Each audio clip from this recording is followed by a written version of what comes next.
Y si te quedas atorado por ahí, pues no te aburras, porque te voy a contar la historia de pues lo que va a ser la fiesta latina, pues ya en más de este sábado al que viene. Estamos a 2 fines de semana, un fin de semana y medio, ¿no? 2 semanas, no, una semana y media.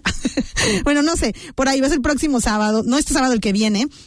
Y como muchos de ustedes saben, esta fiesta latina es muy conocida. Es la que hacen también en Aotea, en Takapuna. Y ahorita, de hecho, quiero hablar con los organizadores, que es muy chistoso. Ninguno de ellos habla español, pero entienden muy bien. Así que le quiero dar la bienvenida a Zion y a mi querida y linda amiga Anelita. Welcome to Latin Kiwi. How are you guys? Hola. Hola. Bienvenidos. Muchas gracias. First, I want to explain who are you guys. To start, Zion is the director of Viva Dance and many other dance events in New Zealand, like the New Zealand Latin Championship and the New Zealand Salsa Congress. Of course, he also organized the Latin Fiesta. He started dancing in the 80s, and I want to know a lot about his journey here in Auckland, because as a Mexican, I want to know why he gets so in love and so into the Latin American community here in Aotearoa, because he's from Tonga. Hey. ¿Qué tal, amigo? And in another hand is with us as well, Anelita from Brazil. She speaks Portuguese, and she is part of the Viva Dance as well. She's the manager and also a great helper of Zion organizing the fiesta. So I'm very happy for you guys. And of course, I'm so excited to know about all the Latin fiesta this 2026. So let's start with the chisme, with the gossip. I want to know, Zion, like from Tonga, since when you are here in New Zealand, and specifically I want to know if you've been always in Auckland. Well, yeah, I've been here most of my life, and back last century I arrived here. Wow. On the waka called Air Pacific. You were like, woo! Yeah. Funnily enough, when I arrived here back in the 70s, actually, I know I don't look that old, but when I arrived here, when I got on a plane from Tonga to come to New Zealand, the first song I can remember was Dancing Queen. And really? I always remember that song, and I think, was that like a prophetic thing for the future? I think so. So you are the dancing queen of Auckland? Yeah, it was just funny, you know. I mean, the song came out that year, probably when I came here, but oh, wow. I always remember that moment. And more or less how old you were in that moment? Small, like kid, or I was a kid. teenager? Yeah, I was a kid. Oh, okay. When I left then. So yeah, very young, but I actually went to Australia first to live there, so I grew up in Australia and came here. Oh, wow. Yeah. So when you discover all the dancing thing, because you are a legend here in Auckland, we all know Viva Dance. A legend. We have been at least in one of your parties for sure. If you're Latin American, for sure being there. But I want to know when this started. Like, when did you say, like, hey, I'm going to dance and then I'm going to open a dance studio? How this journey started? Well, I actually discovered I enjoyed dancing back in the 80s when breakdancing came out, and hip-hop was the thing that everybody was getting into, you know, the bop. Yeah. And we were doing all the dolphin dives and doing the robot and all those sort of dances. That really came out in the 80s over here. And I started getting into that when I was in intermediate school and got into a dance competition, and I won it. Oh, wow. Bop. Yeah, me and a couple of friends. And that's how I started enjoying dancing, I guess, and that was my base, breakdance and hip-hop. Some of my favorite moves came, I can still do, like the moonwalk, you know, from breakdance movies, but that's really when I started getting into dance. It wasn't really until decades later that I discovered Latin dance, and that really came... When? Yeah, in my 30s. When did you, how was your first impression? Who teach you? Well, I actually became became good friends with a girl from Colombia. Okay. And her name's Mary, Sophia, and I met her through church, and then she started taking him along. Well, a group of friends of us started going along to Sarok, dancing first of all, and I thought, partner dancing, that's for people who can't dance. But then she started taking him along to some of her Colombian parties, you know, just a family affair. Yeah.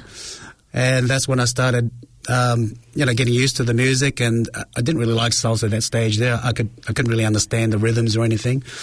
But I loved merengue because merengue had a regular beat. Oh, sí, and merengue was my first sort of dance that I really started getting into. I can enjoy this Latin music thing, And from there, that's when the whole, Latin story for me began. Wow. Back in 2005, I think. Yeah. So you start Viva Dance Studio by yourself, or how the story behind the studio started? I actually started with Mary because I was running a graphic design business at that stage because I'm a designer, and I met Mary and she wanted to start up some Spanish language classes, and she didn't know how to go about it, so I said, well, let's just start something together, and we can start up a Spanish language school. And then the idea developed into teaching more about the Latin culture. Wow. So not just language, but teaching about the music and the dance and the food. So that's where the idea came from. They call it Viva Latino when it first started off. And so she was going to teach her Spanish language classes, and we were going to get some friends of hers to teach salsa because I knew nothing about salsa. And as I said, I didn't really like the music because I couldn't understand it. But on the first night that we opened, we had a couple of her friends that were teaching salsa, Colombian style. And the people, of course, couldn't really understand what they were teaching because they were teaching it from a way that they grew up from it. So they were telling people to move their hips like this and to feel the rhythm like this, and people just couldn't follow that, Wow. The Kiwis. And by that stage, I'd been to a few salsa classes around town, so I said to them, maybe you should add some counting to the rhythms so people can have a system. And maybe you should have some basic steps. Yes. And they just laughed at me and said, we don't have a basic step. We just feel the rhythm. And I said, well, look, I'm going to have to teach a second class if you don't do a system for it. And so that's what happened, really. I had to teach a second class of salsa that we had lined up in our program. But, of course, I didn't realize there was a salsa dancing group or community around. I just thought, okay, well, I'll just teach this thing called salsa. I'll just learn some videos and go to somebody else's classes and regurgitate what I'd learned the week after. Wow. So I had no idea what I was doing. I was like the blind leading the blind, and in some ways I'm still doing that, but hey.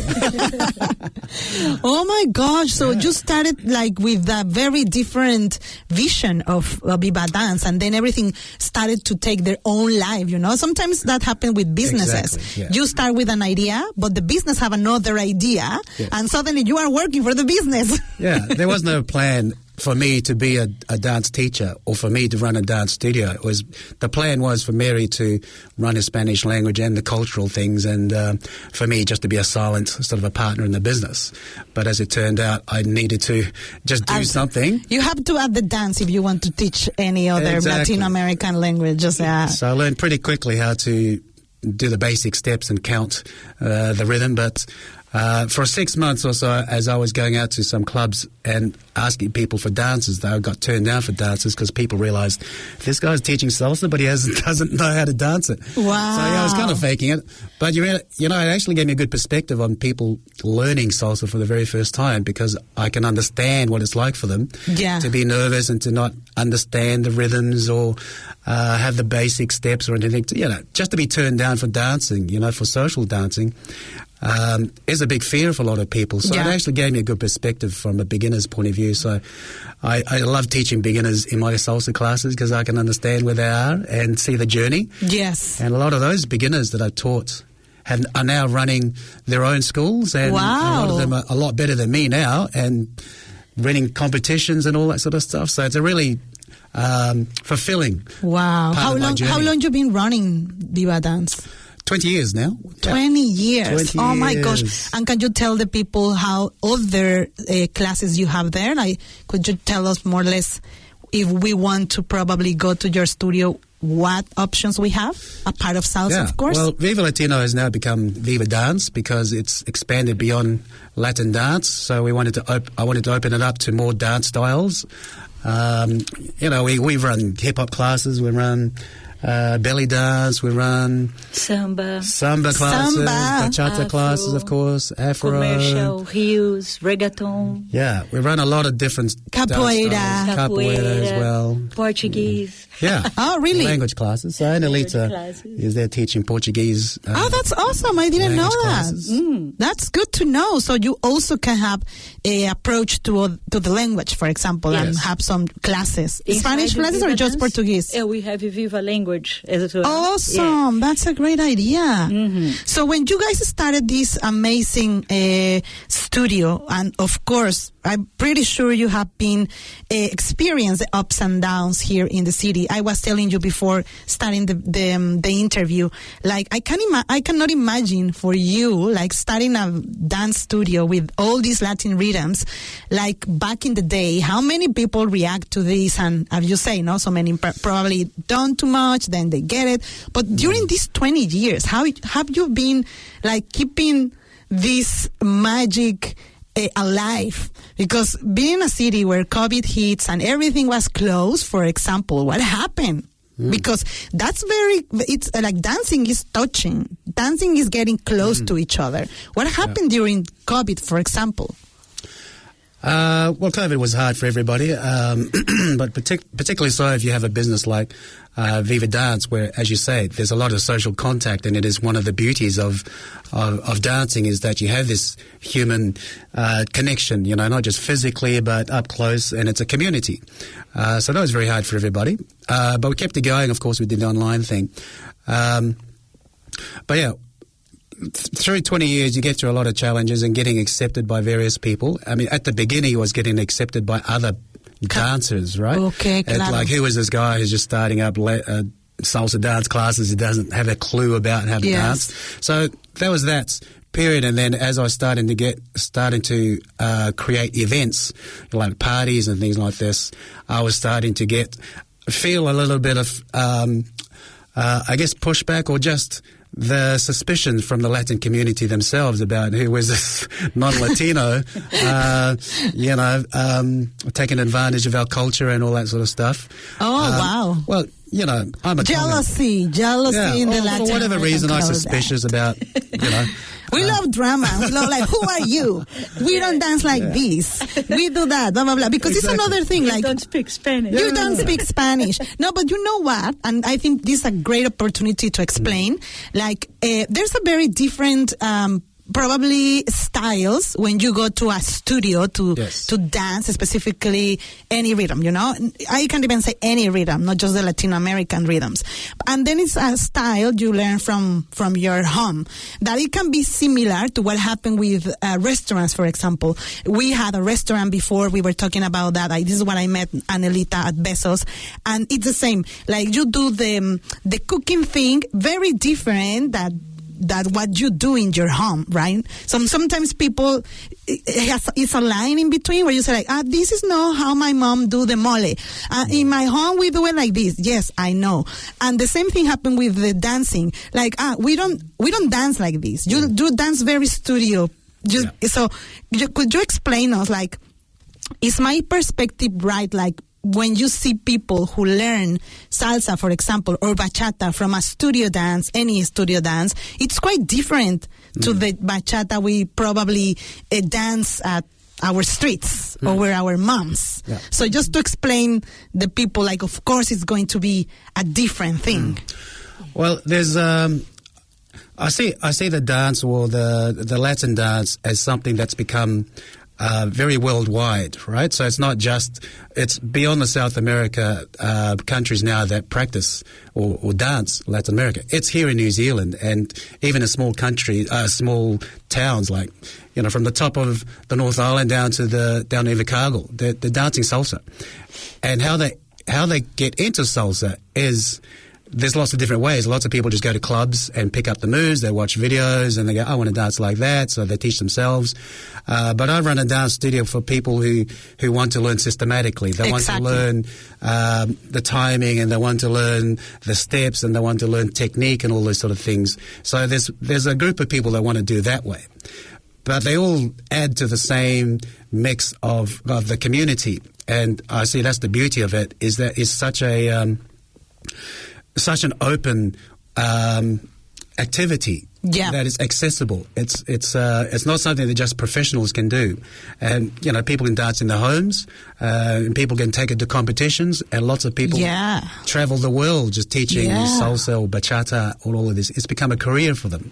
So I see that's the beauty of Latin dance in particular, because it is so cross-cultural now. And this is the thing about the Latin Fiesta, which we'll talk about soon, is that for me, it's a beautiful event that brings all different cultures, all different backgrounds. Doesn't matter who you are, where you're from, your background.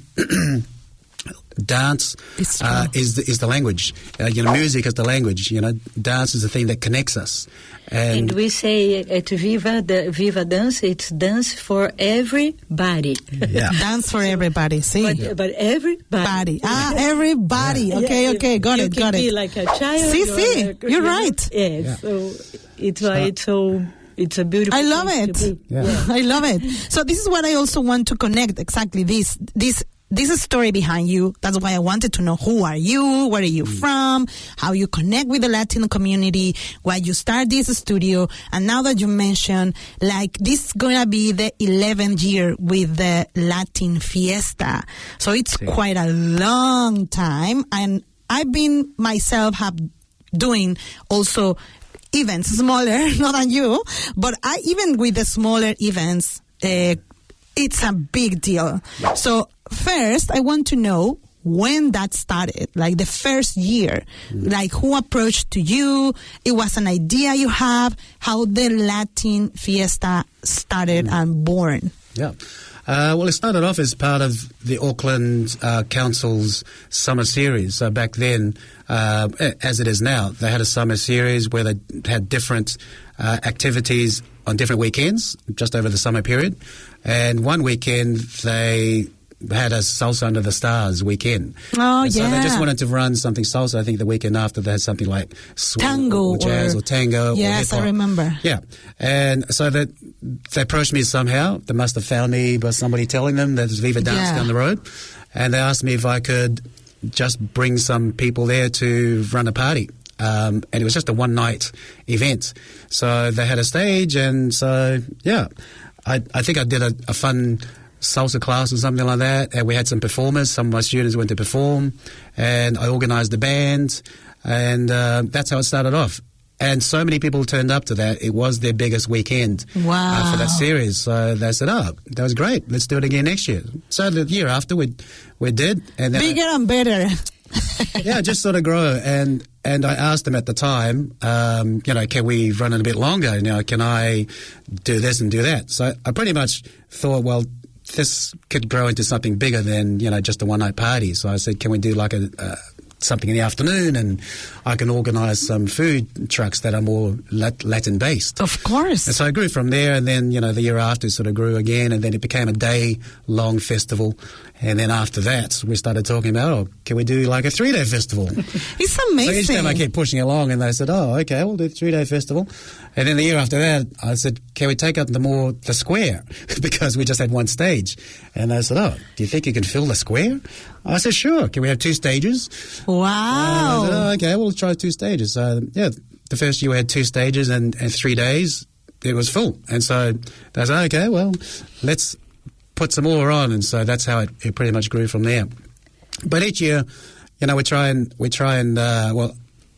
bring in different bands, different DJs, and different groups to represent a bit more of the whole Latin culture, as Mary's vision was right at the beginning, where we wanted to showcase Latin dance, Latin music, Latin foods, the languages, and really bring not just one Latin country, but actually open it up to the whole South American, Spanish-speaking world, and Portuguese, Brazilian culture. And I believe it was the first time that we've had a festival that represents the whole South American communities, because usually you might have a Colombian party, that has There were a Peruvian party, a Chilean party, Chilean, Mexican, you had the Brazilian parties, but they never really mixed because, you know, everybody's got their patriotism, their own things, you know. I think you were great for this because you are in a safe zone where you are. I'm the Switzerland of the Latin dancing. Exactly. So I'm kind of neutral. I love it. We need someone who just keep us like calm down, little kids. And you know, this for me was a confirmation of this. And what you're saying at the moment is one of the bands that I used to hire all the time for my gigs was a band called Matecito. Sí. Rest in peace, my friend Gerardo. Gerardo. And he was a good friend of mine. Oh, and I loved his music, loved his dancing, I loved his attitude. He was the best. But one time when I got into the Auckland Salsa Ball, which is the other event that I run, he said to me in the elevator, because I was helping him load his gear on, and he came up to me and he tapped me on the shoulder and says, Sayone, I have to tell you one thing, just between you and me. He said, nobody can do what you do because you are not Latino. And you know, that to me was touching because I remember when I first started, I had quite a bit of, as I say, resistance from the Latin community about what my motives were of course. For running Latin dance parties and things like this, being a non-Latino. But it came back the other way, is that actually it was a benefit because after some years of doing this, they could see that my motive was actually real. Yes. And it was good. And it was there to promote everybody, not just you know, one country or even my agenda. I mean, I got to run a business, of course, you know, to make it sustainable. Yeah, totally. But overall, my desire is to see community and people coming together.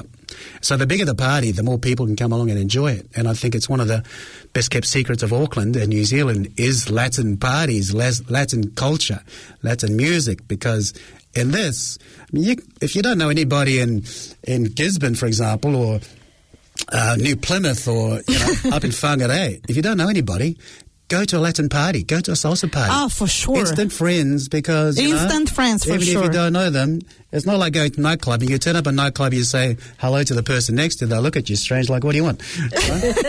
But in a Latin party, you say, would you like a dance? And exactly. Yeah, I'd love instant to. Friends, dancing, food, and literally, I think this one I love my culture. Latinos are very always open to meet different people from different places. It's like we are more excited to know more about people that are very different to us, and even if we don't speak very well, we always try our best to connect with you. I think you've been doing a great job. I also can say that because when we started Besos, I remember I met a Russian lady who used to live in the Elliott Stables building, and she used to help you at the beginning. Irina, yes. Yeah, I met her, and she also do some dancing at the restaurant when we have events or function. I always call her like, hey, could you do this? Yeah. So she introduced me actually to you, to your thing, right? And I was like, that's so weird. Like a Russian girl and a Tongan guy doing a Latino fiesta. So I was like, well, let's give it a like the benefit of the doubt, right? But like, how does that make you feel as a Latina? Well, it's always curious. Yeah. It's not about like, because of what I was new in New Zealand, you know, I also feel like a little bit like out of my comfort zone. So whatever happened around New Zealand, even was not a Latino, for me was like, oh my gosh, you get so excited. You don't get so many judgmental. I think that coming later when you feel with the authority to criticize a restaurant, a fiesta, because now you are part of the community. So you feel this like entitled to say, it wasn't good or it wasn't bad. But that's part of the journey. Even me as a Mexican doing Latin American food, is always someone who's going to criticize, always someone. But as you said, I think that fuel us with more motivation to make it better. I think I have the same way to think. It's not about competition. It's not about like making things because of me. It's okay, I have to improve. I have to gain respect, you know? And after 11 years, I think you already had the respect of the community. I know so many people know you because you have invited them to be part of for example, the food trucks, right? It's business for them. So you are even giving them the opportunity to post themselves in amazing fiesta that is already recognized, and also for the new people who are in New Zealand dancing or other performances. So I think it's a great opportunity, and I think it's amazing. You risk yourself, your time, your everything to create this amazing party. So now that it's been 11 years, what's going to happen on this year, 2026? Do you have something you want to share with the audience about what we're going to see there this year? For sure. Well, first of all, we had, in our 11th year here, we've now got another couple of locations that we run the Latin Fiesta. So we also have the Takapuna. Yeah, right. Takapuna, Latin right? Fiesta, which when is that? Previous years it was at the Takapuna Beach, but it's moved up to the square up in Takapuna. So that's going to be at the end of February 28th. And we also have a new one down in Nelson, which is going to be the second year. Nelson Latin Fiesta. It'll be the South Island's largest Latin festival.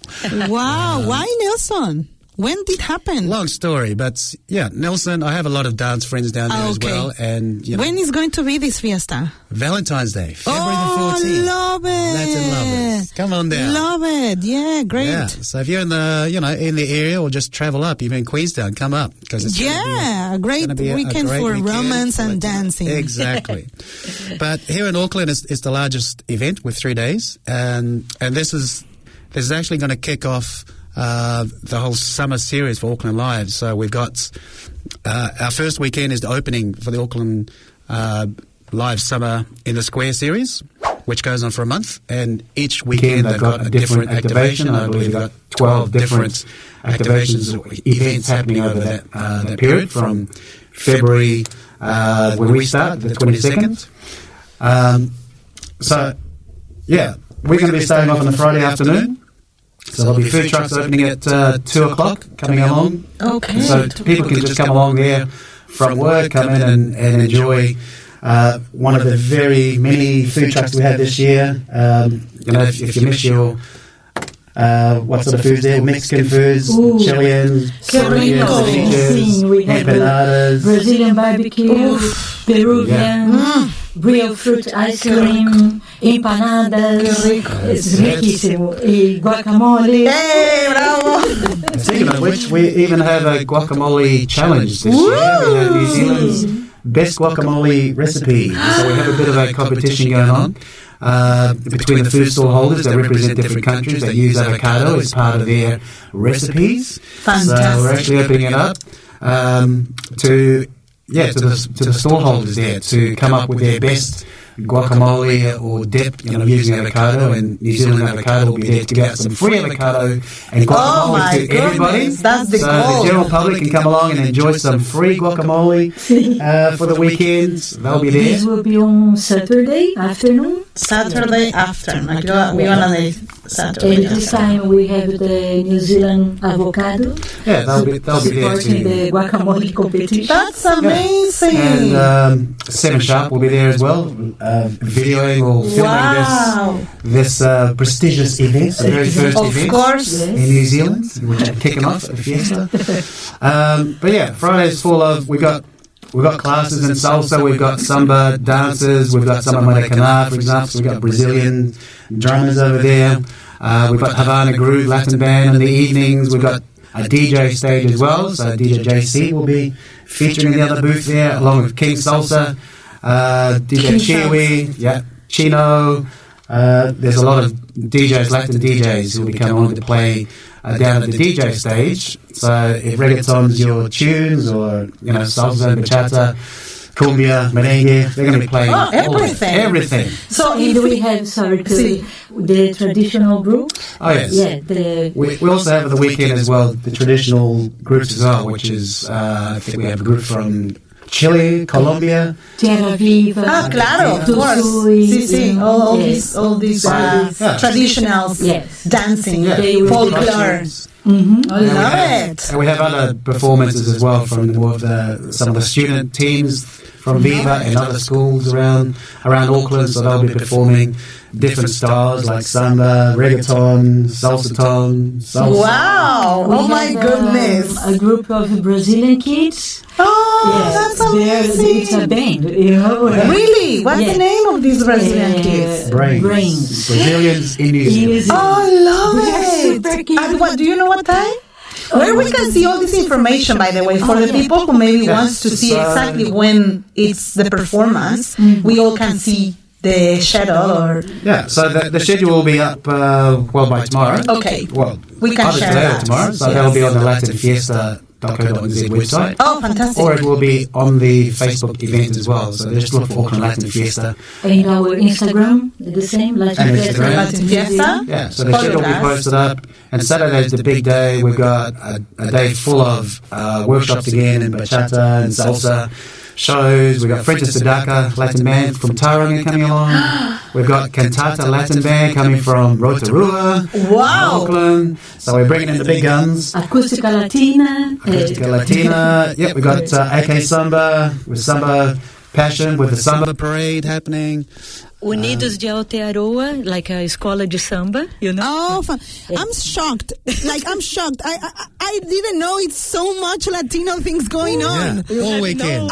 Because of course I also know some of them because the restaurant and the functions. But now that you are mentioned the Tauranga, the Nelson, they were like, wait. We That's it. practically take Everybody over. will be Like, there. I think this make me feel like we already take over New Zealand. Yeah, So many that's the goal, Latinos, right? So, yeah. Oh my goodness! And the best thing, it's free to enter. I mean, obviously Love you pay for the it. food, but free Yes. guacamole. How Free can you go past guacamole, that? free food. Yeah, well, not free shows, free classes. Free guacamole.